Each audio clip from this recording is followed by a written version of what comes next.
প্রিয় দর্শক, আশা করি আপনারা ভালো আছেন। আমি রাজু দে বেশ কয়েকদিন পর আবার ফিরে এলাম নতুন একটি ভিডিও নিয়ে। আমাদের এই ভিডিওটির বিষয় বল্লাল ঢিপি। আপনারা সকলেই জানেন এটি ভারতবর্ষের পশ্চিমবঙ্গ রাজ্যের কৃষ্ণনগরের উত্তর পশ্চিম কোণে, মায়াপুরের আরও উত্তর পশ্চিম কোণে বামনপুকুর বলে একটি জায়গা আছে। সেখানে চাঁদকাজির সমাধি আছে। তার সামান্য উত্তর পশ্চিম কোণে বল্লাল দিঘি বলে একটি দিঘি আছে। সেখানেই পাওয়া যায় এই বল্লাল ঢিপি। এটি প্রাচীন বাংলার একটি গুরুত্বপূর্ণ স্থান বলা যায় এবং 1982 খ্রিস্টাব্দ থেকে 1989 খ্রিস্টাব্দ পর্যন্ত এই জায়গাটি পুরাতত্ত্ব বিভাগ দ্বারা খনন করা হয় এবং তার পূর্বে এই জায়গাটি সংরক্ষণ বা সংরক্ষিত করা হয় এবং এখান থেকে যে সকল পুরাবস্তু পাওয়া যায় সেটি একটি দুর্দান্ত প্রমাণ, যা আমাদের কাছে প্রমাণ করে জায়গাটি কত পুরনো। এখন আমরা জায়গাটির যে নাম পাই সেটি হলো যে বল্লাল ঢিপি আর পাশে বল্লাল দিঘি। সে কারণেই সাধারণ মানুষ মনে করেন যে এই জায়গাটিতে বল্লাল সেনের রাজধানী ছিল বা সেন বংশীয় রাজাদের রাজধানী ছিল, কিন্তু সত্যি কথা বলতে ইতিহাসে এরকম কোনো প্রমাণ পাওয়া যায় না।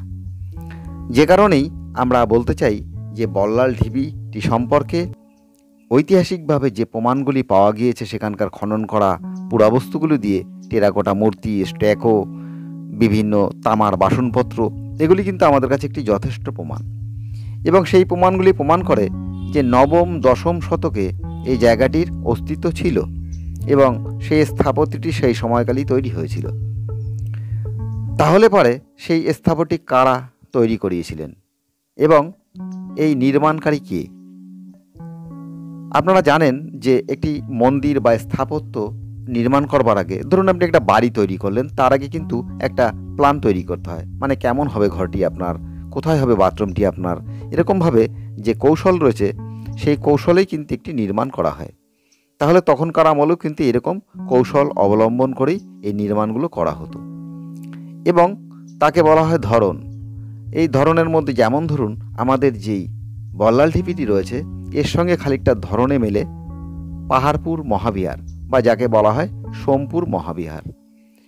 আর এই সোমপুর মহাবিহারটি যে ধরনে তৈরি হয়েছে তাকে বলা হয় সর্বতভদ্র। মানে সর্বতভদ্র হচ্ছে তখনকার সময়কালের একটি নির্মাণের কৌশল বা ধরন।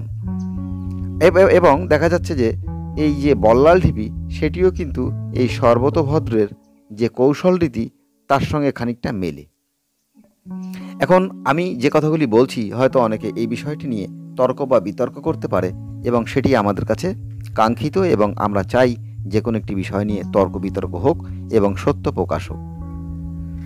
এবার অনেকেই মনে করেন যে এই বল্লাল ঢিপি আসলে একটি বৌদ্ধ বিহার ছিল, কিন্তু একটা জিনিস লক্ষ্য করুন, যখন এই বল্লাল ঢিপিটি খনন করা হয়, মানে বেশ কয়েকবার, যেমন ধরুন 82, 83, 84, 85 এরকম বেশ কয়েকবার যখন খনন করা হয় সেখান থেকে উঠে আসে বিভিন্ন পুরাবস্তু, স্ট্যাকো, বিভিন্ন মূর্তি, পাথরের মূর্তি, পোড়ামাটির মূর্তি, তামার বাসনপত্র, যে সমস্ত বস্তুগুলি উঠে আসে এবং সেখানকার যে ফাউন্ডেশন আছে, তার যে গঠন শৈলী আছে, সেগুলো দেখে কিন্তু একটা সাইন তৈরি করতে হয়, একটা চিহ্ন করতে হয় যে এই স্থাপত্যটি কোন শৈলীতে।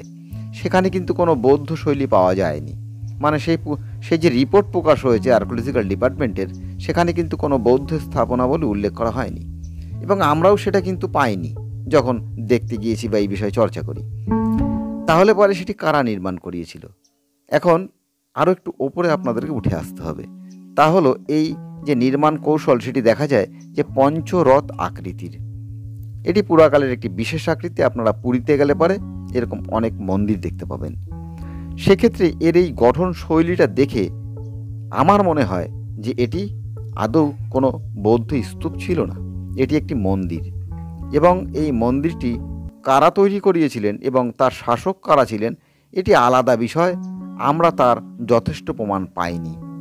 এই যে পুরাবস্তুগুলি ছবিতে দেখছেন এগুলি কিন্তু নবম দশম শতকের এবং নবম দশম শতকেই কিন্তু এই জায়গাটির অস্তিত্ব ছিল এবং এটি কিন্তু সেই সময়কালেই তৈরি করা হয়েছিল। আরেকটি বিষয় যেটি আপনাদের বললাম যে এই যে সর্বতভদ্র রীতি বলে বা ধরন বলে যেই বা নির্মাণ কৌশল বলে যেই ধরনটি ছিল, এবং পাহাড়পুরেও কিন্তু এরকম একটি কৌশল পাওয়া যায়। সেটি অনেক বড় ক্রুশ আকৃতির, সেটির ব্যাপকতা বেশি, কিন্তু এই পঞ্চরথের মধ্যেও কিন্তু এরকম একটা ধরন পাওয়া যায়। তাহলে পরে আমরা মনে করতে পারি যে প্রাচীন সেই কৌশলের সেই ধারণাটি কিন্তু নবম দশম শতকের সময় আমাদের নদিয়াতেও কিন্তু এসে পড়েছিল। যদিও জায়গাটি আরও ভালো করে খনন করা হয়নি, তাই আমরা অনেক কিছুই অস্পষ্ট রয়ে গেছে। যেমন এই বল্লাল ঢিপির খুব কাছাকাছি একটি জায়গা আছে যার নাম সুবর্ণ বিহার। সেই জায়গাটিও কিন্তু খনন করা হয়নি এবং সেখানকার পুরাবস্তুর ধরন দেখে কিন্তু মনে হয় যে এখানেও কিন্তু একটি বিশেষ কিছু ছিল, এখানকার মাটির তলে সেটি চাপা পড়ে রয়েছে আজও। এবং সেটি এখন একটি ধর্মীয় স্থান এবং সেটিকে কিন্তু সংরক্ষণ করা হয়নি পুরাতত্ত্ব বিভাগ দ্বারা, তাই সেখানে গিয়ে আমাদের চর্চা করাতে বড় অসুবিধা রয়েছে।